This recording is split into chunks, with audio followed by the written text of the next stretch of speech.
Utopia with Kea Ncube on Trans-Africa Radio. Under my palm.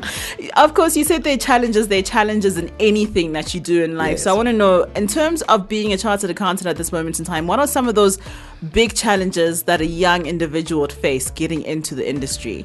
Look, there's this expectation that you're a chartered accountant, that you must go flaunt out your money. And I think that's quite prevalent even with the young black owners of small, medium enterprises.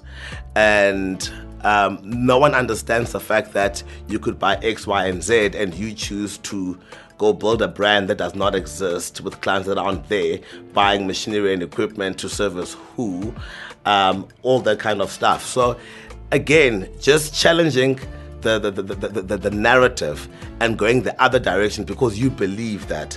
Academics tell us that invest in your own self, then everything will follow. And that's what I chose to do. I invested in myself, in my education, because subsequent to being a chartered accountant, I went back to school to do a master's degree at UCT, an MCom. Now, that did not come through a scholarship, that came through out of my own money I could have used elsewhere. So I invested in myself, I invested in my business, I invested in my intellectual capacity, time I take to go and serve in these committees and in these boards that I serve on. That is investing in oneself.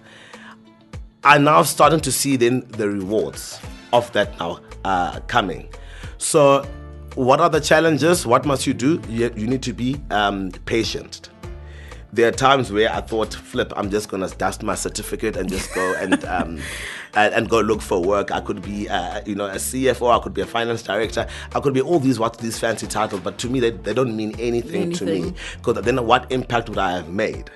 What impact would I have made? It's a story for somebody else, which has been told before. I want to create my own story, hopefully to inspire those coming behind me. So a lot of what I've done, in light of what opportunities I had in front of me, a lot of what I've done was actually very unpopular. But I chose to do it because I believe and I stood for something. Yeah. So that's one, patience. You need to have support. You're not going to be able to do it on your own. I'm sure any young business owner will attest, is that cash flow becomes a problem in business. You invoice 10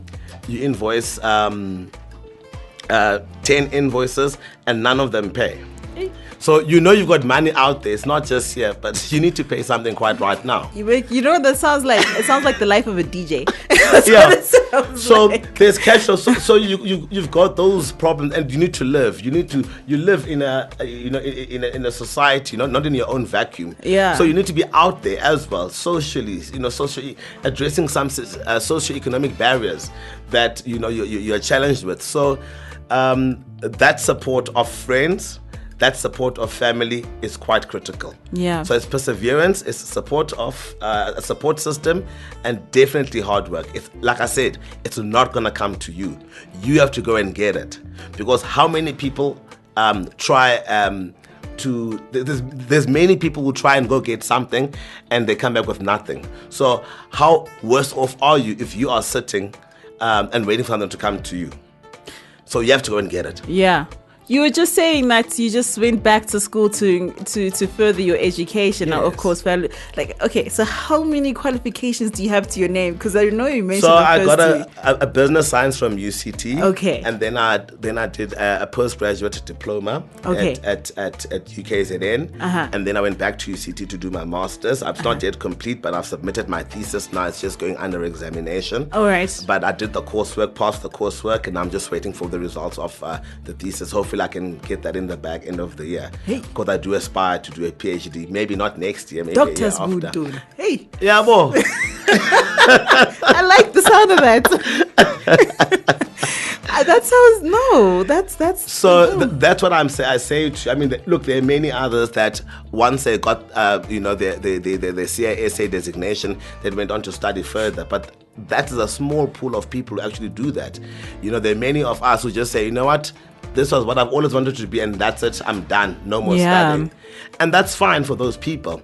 But for me, like I told you, is that I like to push the boundaries a little bit to just see, what I can and what I can achieve. And I've seen that through education, it's not cliche. You actually are empowered.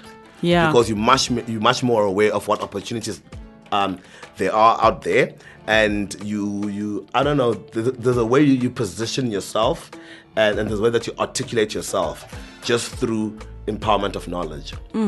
Just through empowerment of knowledge. When we come back, we're going to discuss some of the things that have been happening in the industry so far, especially in South Africa in terms of KPMG saga, the Steenhoff saga, because it's a lot. It is a lot. Like, some of us aren't really aware as to how deep these things are. So we do have a professional to come through and break them down for us. +2779 254 4329, or do give us a call on +27 11 447 7176. Every resume from Nigeria.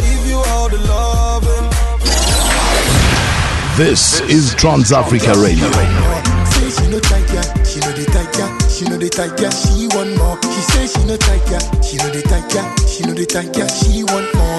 You have Ghana's best on this one, R2B's featuring Shatta Wale and Sako Dia with One Shot in Trans Africa Radio. And before that, Frank Casino featuring Ricky Rick with Whole Thing. Yes, we want the whole thing right now on Trans Africa Radio. DSTV 872 all across Africa, 609 on OVHD, TA Radio.mobi, and the website transafricaradio.net. Do remember, go through to our YouTube channel. Why? Because your favorite African stars and their interviews with your favorite trans-African presenters are uploaded. And thank you so much to our videographer Adelaide Moeng for doing the damn thing. Sbu Nduna is in the building, and yeah, he told us a little bit more about him as to how he got into this industry as a chartered accountant, from working for someone and now having his own company as well. I did get a message though from Tima. Tima says, I've worked with Mr. Nduna on a number of projects, and I can vouch for his performance as a professional and his integrity as well. He has an uncanny knack. He has an uncanny knack of offering just a few words to kickstart his stalled projects to the right direction. He's a great bonus to this great country. Keep it up. You are great. Emmanuel Tima. Thank you, Emmanuel. Do you go way back with Emmanuel? Yeah, he's my business associate as we're speaking. Hello, business associate. Yeah, business associate. So a lot is happening in this world of finance, right? Yes. There's quite a number of scandals happening. Yes. And one of the biggest scandals that is happening right now is the Steenhoff saga. It kind of erupted like late last year, and now it's still an ongoing thing, right? Yes. And I'm just reading up on a couple of articles as to how Steenhoff Africa falls as Techie Town CEO quits amid lawsuit.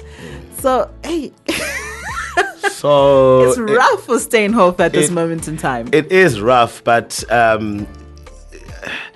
it's really unfortunate because all these scandals are affecting even the people that are not involved in them, and a majority of chartered accountants are forced to comply with the code of ethics and the code of conduct, where we have to behave in a manner that doesn't bring the profession into disrepute. And currently now, the media,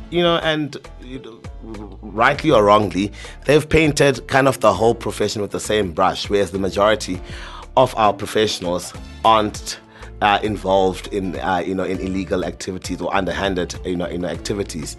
So that's the first thing I just want to say about these things, that when a fellow member of the profession acts in a manner that brings the profession into disrepute, everybody in the profession is just affected. Yeah. But yes, so there is a Steinhoff saga where irregularities have been cited. There are ongoing investigations to get to the bottom of the saga. Deloitte were the auditors of Steinhoff. When corporate failures happen, I think it happened, even there was a LeisureNet group, which later became a Virgin Active, that also went under, and Deloitte was also the auditors then. I think the first thing that happens when there's a corporate scandal is people ask, where were the auditors? It happened as well when Brett Cable was found, or was allegedly found, to have embezzled money from his own entity, etc., through various complex structures. The question was asked, where are the auditors? So certainly for us as auditors, certainly for us as chartered accountants, these are learning lessons that we need to take, in our stride, to say, how can we service the industry better? Because clearly it can't be a business as usual in terms of just our methodology, in terms of how we approach professional assignments anymore. To be able to be responsive to the corrupt activities that are happening both in the public and the private sector, but also to be able to meet the needs of shareholders and directors in terms of the expectations of auditors. Because our professional standards actually don't say that we have to go and identify fraud. They actually say, should we, in the course of us doing our duties, we come in contact with fraud, then we've got an obligation to report it. But when we're auditing, we're not necessarily looking for fraud. But then that's the main question, is to say, should that not then be re-looked at and reviewed, so that the needs of the industries are met in terms of the expectations of auditors, because there's just that disjuncture. So that's my 2 cents in terms of of the Steinhoff. It's not just the Steinhoff. There's also the KPMG saga. Yes. There's also VBS Bank. VBS. There's a lot of that's what's going on. But that's making South African, and I think the global world as a whole, more involved in their entities and more involved in asking questions. No longer is the time where you just say, oh no, the financials are audited. You don't ask any more questions. They must be right. No, more and more now we start getting, more a clever client base, more asking of questions, more probing, etc. So it is unfortunate, but we have to deal with the internal processes of our regulatory body, which is the South African Institute of Chartered Accountants. I know the Institute has also been undergoing a lot of public scrutiny, a lot of bad publicity themselves. So it's definitely a bleeding time for our profession, but I'd like to leave it with those that we have entrusted to turn it around. Yeah. So earlier this year, talking about VBS Bank, because it was all over social media, it was trending on Twitter. People are just like, go open a VBS account with 500 Rand, just with 500 Rand so you can save the bank, like a black-owned bank. What exactly is happening with VBS lately right now? Because are we trying to save it? Have we saved it? Let me provide context. So VBS is a mutual bank. It's a mutual bank. It's not a commercial bank. Okay.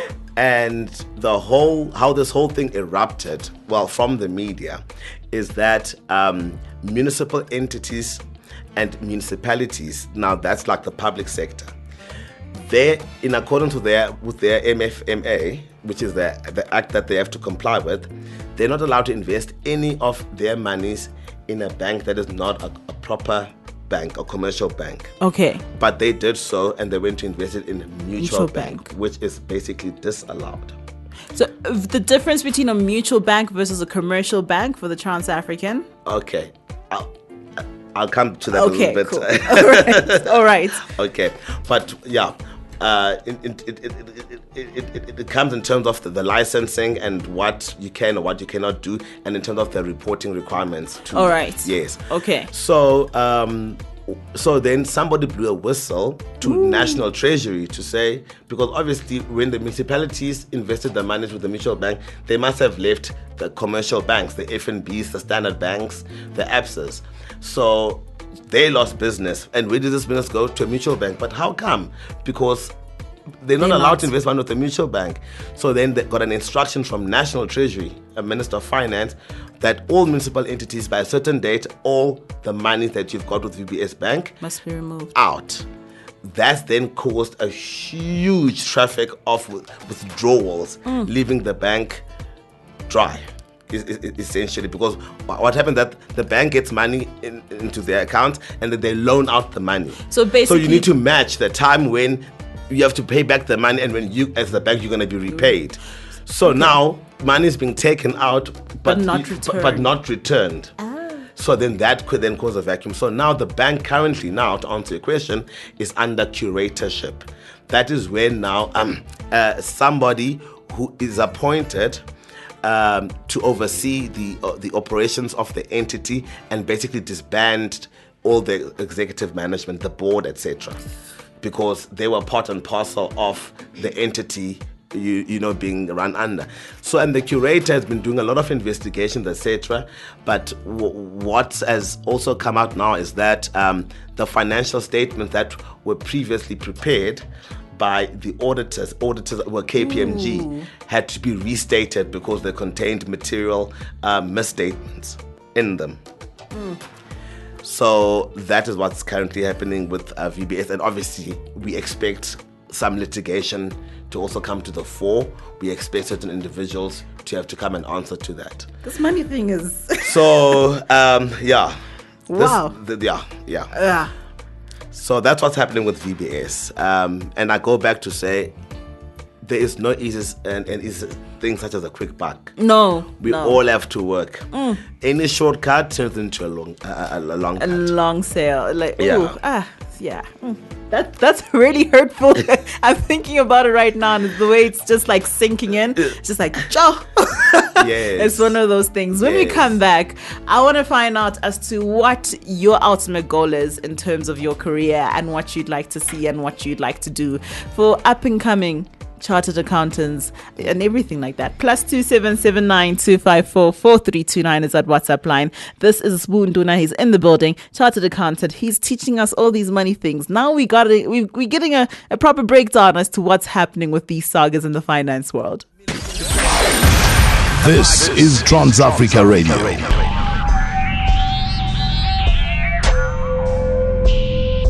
DSTV 872 all across Africa, 609 on OVHD. It's taradio.mobi on your mobile. And of course, the website transafricaradio.net is how you can tune in. Emaya Baga featuring AKA with Uncode from the Rendezvous mixtape.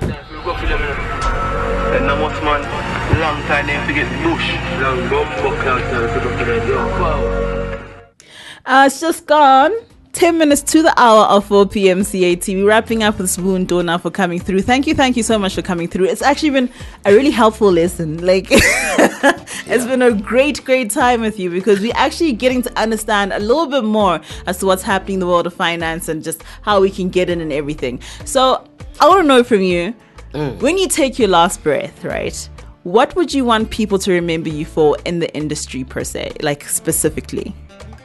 I'm passionate about education and skills development. I've consulted with various sector education and training authorities, which are mandated by the government to to bridge the skills gap in the country. As I've said, I've studied further subsequent to me qualifying as a chartered accountant, and I aspire to do my PhD going forward. Dr. Sbu Nduna. Dr. Sbu Nduna, yes. But I want to be that person that inspires others to say there is no quick buck. The only way is through education. Yeah. Because I think there was a time where I think our youth felt like looking at shortcuts because they would see their peers taking shortcuts and there'll be no repercussions. I think now that narrative is starting to change slowly. That it's okay now to be a clever black. So go back to school and open your books.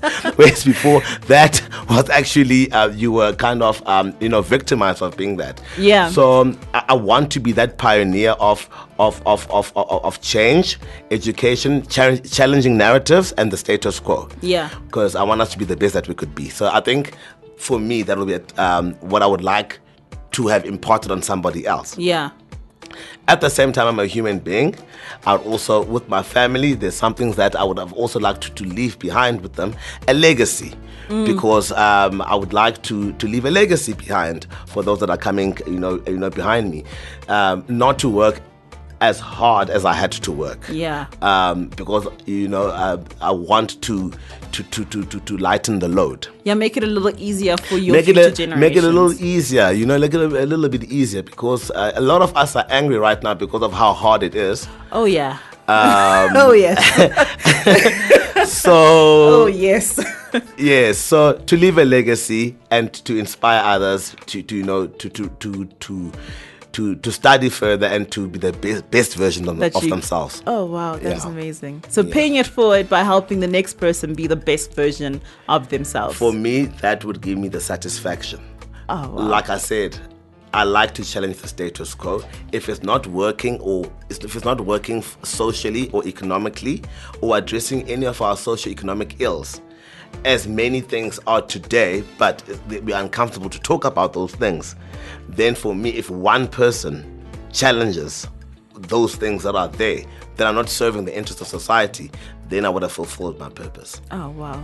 Ooh. So how can we, say Kea has an event, right? Yeah. And she wants the wise words of Sbu to infiltrate the people.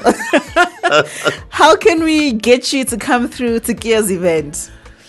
You can start by inviting me back here again. Okay. Right.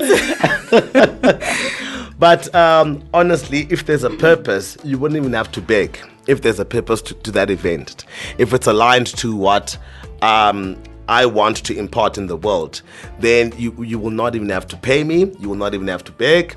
I'll be there to share my story, to inspire and to motivate others. So how do we get to you? Which channels? Channels. Yeah. Okay, you can go into my website. Do you want me to tell you my website? Yes, please. www.onpointadvisory.co.za. Okay. You can call me on my cell number, which you've got. Yeah, well, that's me. Yeah. But all the contact details are on my website. Uh-huh. You can email me at sibusiso@onpointadvisory.co.za. Right. I also have a publicist that Right. you can go through, a gentleman by the name of Jerry Jew. You can get hold of him at jerryjewmedia@gmail.com. Okay. Yes. That easy, that simple. Easy, that simple. Let's get Sbu. Easy, that simple. Infiltrate our minds with this money knowledge, help us become our best versions of ourselves. So before you love and leave us, we have a $1 million question here at Trans. We play 100% African music, right? I want to know what it means to you to know that there is a platform that really is just all about the African continent. I didn't know there was before this interview. So I'm actually, I don't know, I think God, it must be God. He works in mysterious ways because, as I said to you earlier in the interview, that my trajectory now is going north, not south. Yeah. And to get such an audience, if anyone out of all the Pan-African countries, if just one or two people, take it upon themselves to be committed to being the best version of themselves through me interacting with the station, then I'm happy. So I'm quite happy that I'm not just speaking to South Africans, but we're also speaking to our fellow brothers and sisters in the African continent. For me, this is, it's wow. So thank you for the invitation. No, thank you so much. Thank you. It's been amazing. It's been very insightful. Yes. Yeah, you're definitely coming back. That much we know.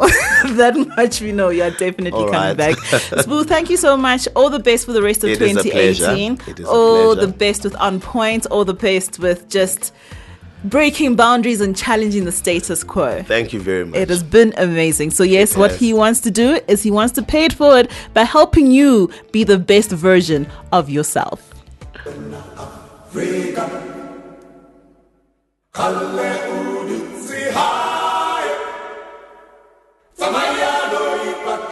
Sabo Pino, Tua, Uike,